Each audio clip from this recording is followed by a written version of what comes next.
जिवंत प्राण्याची साल काढावी आणि तडपण्यासाठी सोडून द्यावं रस्त्यावर. जिवंत प्राण्याची साल काढावी आणि तडपण्यासाठी सोडून द्यावं रस्त्यावर. भावनाशून्य कॅमेऱ्यात त्याचा व्हिडिओ करावा आणि दाखवून द्यावी माणसाच्या विचाराची नग्नता. भावनाशून्य कॅमेऱ्यात त्याचा व्हिडिओ करावा आणि दाखवून द्यावी माणसाच्या विचाराची नग्नता.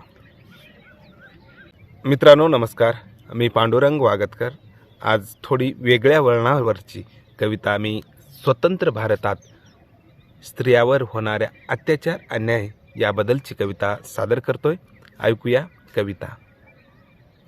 जिवंत प्राण्याची साल काढावी, जिवंत प्राण्याची साल काढावी आणि सोडून द्यावं रस्त्यावर तडपण्यासाठी. जिवंत प्राण्याची साल काढावी आणि सोडून द्यावं रस्त्यावर तडपण्यासाठी. भावनाशून्य कॅमेऱ्यात त्याचा व्हिडिओ करून दाखवून द्यावी माणसाच्या विचाराची नग्नता. भावनाशून्य कॅमेऱ्यात व्हिडिओ करून दाखवून द्यावी माणसाच्या विचाराची नग्नता.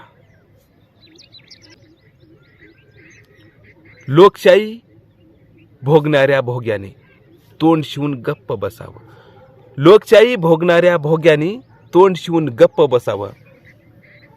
कारण त्यांच्या जातीतली, त्यांच्या धर्मातली, त्यांच्या घरची ती नव्हतीच ना. सत्ता चोक्याने तोंडात कोंबून घ्यावा पैशाचा बोळा. सत्ता चोक्याने कोंबून घ्यावा तोंडात पैशाचा बोळा. कारण सत्ता चोखण्याची सवय आहे ना त्यांची. त्यांची सवय आहे ना त्यांची. इतर स्त्रियाने मुग गिळावं आणि गप्प बसावं. जात्यातल्यासाठी सुपातल्यानं अजिबात भांडू नाही, रडू नाही, किंकाळू नाही, आक्रोश करू नाही, हळहळही व्यक्त करू नाही. जर आलीच जात्यात भरडण्याची वेळ तर बोंब मारू नये लोकशाहीच्या नावानं.